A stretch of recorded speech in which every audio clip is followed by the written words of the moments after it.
Господине Велковски, денеска се одбележуваат 79 години од подигнувањето на востанието против фашистичкиот окупатор. Кое е значењето на овој ден на 11 октомври за Македонија? 11. октомври е еден од најзначајните датуми во историјата на македонскиот народ. На 11. октомври почнува новата револуција против фашизмот на македонскиот народ за борба на слобода, за борба за независност, за борба на сопствена држава. Тие луѓе што го кренеа востанието на 11. октомври 1941-1944 година, за среќа донесоа слобода македонскиот народ и првпат во историјата македонскиот народ доби сопствена држава. Колкава е жртвата што градот Херој, Прилеп, ја дава во народно-ослободителната борба? Значи, Прилеп е градот каде што почнала револуцијата 1941 година. Само со бројки да ви кажам неколку. Значи, од Прилеп директно со оружје в рака учествуваат преку 2600 револуционери. 8000 се директно вклучени како логистика. 650 паднати жртви. 150 носители на партизанска споменица 41 и 15 народни херои, што е многу за еден град од 24-25 жители, колку што имал Прилеп во 1941 година. Дали оваа борба на партизаните во народно-ослободителната борба има свој континуитет во минатото на македонскиот народ? Како што напомнав, да, македонскиот народ во својата вечна борба за слобода има долгогодишен континуитет. Еве последно да го земе Илинденското востание 1903 година. За жал, тие учесници не успеа да ја ослободат Македонија, меѓутоа партизаните од 1941 до 1944 година ја ослободија Македонија и формираа сопствена држава. За пример, сите партизански одреди по големи воени единици беа наречени со имината на претходните борци. Првиот партизански одред по Прилеп е наречен Гоце Делча. Па потоа имаме партизански одред Пере Тошев, Ѓорче Петров, Јане Сандански, што значи дека партизаните оделе со континуитетот на старите борци од Илинденскиот период. Во денешно време имаме негирање на дел од нашата историја. Дали партизаните во 1941 година биле свесни за што се борат?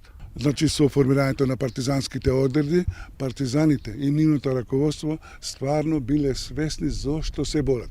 Сите комшиски држави на некаков начин сакале да ја присвојат Македонија. Како што знаете, во војните Балкански 912-13 година, целокупното тело на географска Македонија било распарчено, само Вардарскиот дел останал во состав на Југославија.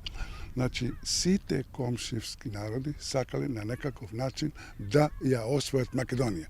Партизаните 41-45 година многу свесни биле зошто одат. Сите млади луѓе со енергија, со свест оделе за сопствен идентитет, за сопствена држава.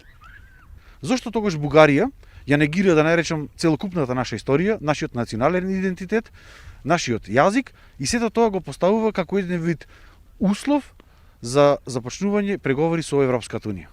Република Бугарија во никој случај нема право да ја негира историјата на Македонија. Таја во 20. век 3 пати се обидела да ја освои Вардарска Македонија. 913 година, 916 и Првата светска војна и 41-44 во Втората светска војна. За жал, Македонија е најромантичниот дел во бугарската историја.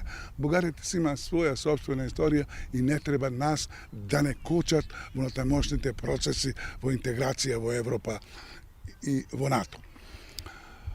Сега последниот ултиматум што го поставија стварно е дрзок, дури непријатно за нашата држава. Уште еднаш ќе кажам, Бугарија ниту има право да го стопира нашиот процес. Ние имаме свој идентитет, своја држава, свој јазик. И тоа е завршена работа, бидејќи нашиот јазик и нашиот идентитет е забележан во Обединетите нации, а и договорот меѓу Бугарија и Македонија во 2017 година буквално вели дека Бугарија нема да ја стопира Македонија во евроатлантските процеси. Зошто тогаш еден ваков однос од страна на Бугарија?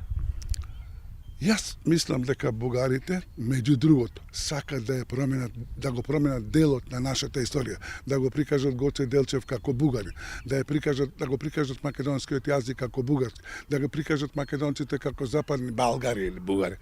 Меѓутоа, тоа немаат право, бидејќи тие во некој начин сакат да го скријат или да го заборават фашистичкиот дел 41-44 година, кога Македонија беше поробена од Бугарија и со жестоки репресалии се однесуваше према населението и према партизаните.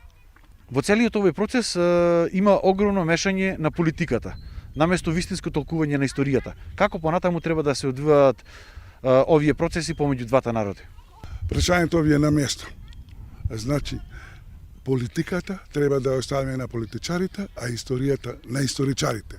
Ние треба да се сплотиме како народи, бугарскиот и македонскиот народ. Како што рече некој, треба да изградиме автопат, да го крстиме Гоце Делчев заедничко името.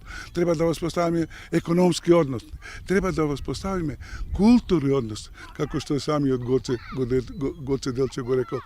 Јас светот го разбирам како поле за културен надпревар меѓу народите. Тоа е многу голема мисла, бугарите комши треба многу добро да ја сватат.